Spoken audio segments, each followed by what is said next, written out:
Hello and welcome to Giles the Sex Therapist, a better sex guide for men.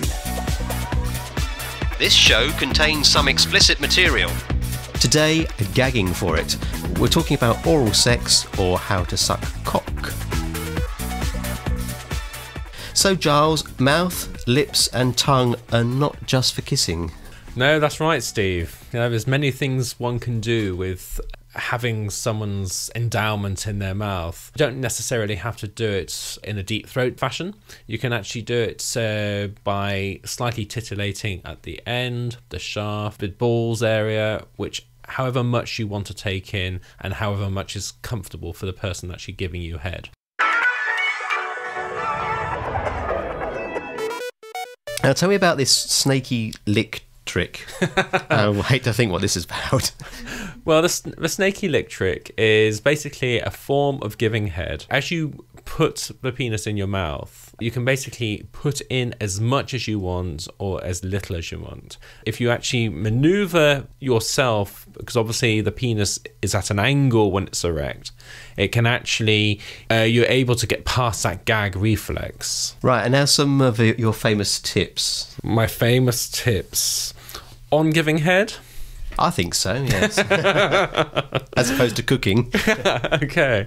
Well, one is a very, very good tip is when you're actually titillating the gland, and if you remember from previous podcasts, the gland is the tip of the penis, you're able to stimulate just where the urethra is, the hole, and put your tongue in there. That is very, very sensitive to men. However, you guys who are circumcised, obviously clothing actually desensitizes the head, so you're going to have maybe your partner giving you a bit more firmer attention than actually doing it light and in a titillating manner. You are also able, while you're giving head, to actually put your finger just between the anal hole and the testicles. Now, we've covered this before on previous podcasts. You're able to just push up and you then can stimulate the prostate externally. So guys, you don't always have to get your fingers dirty. You can actually enjoy it externally. By doing that, you do actually produce an excess amount of pre-cum. So beware, you may have an overspill. Right, now the greatest fear of anybody wanting to suck cock is that you're going to gag. So how do you go about avoiding that kind of gag reflex? Okay, there's two ways you can actually prevent yourself from gagging. One is position yourself in a way that your throat and your mouth are in line. If you think how your mouth is, it's like a right angle. So if you actually lift your head up, that way you're going straight down. You actually go past your tonsil area and your gag area. So, but make sure you actually do some breathing exercises. Calm yourself down through your nose, out through your mouth, and as you relax, your partner also relax. But that's a very, very good way.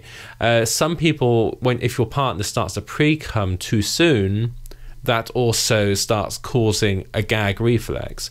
So make sure the pre-cum or the cum does not hit the tip of your tongue. That is the most sensitive area of your tongue. And you will, in fact, start gagging if you do not like the saltiness of the pre-cum or the cum.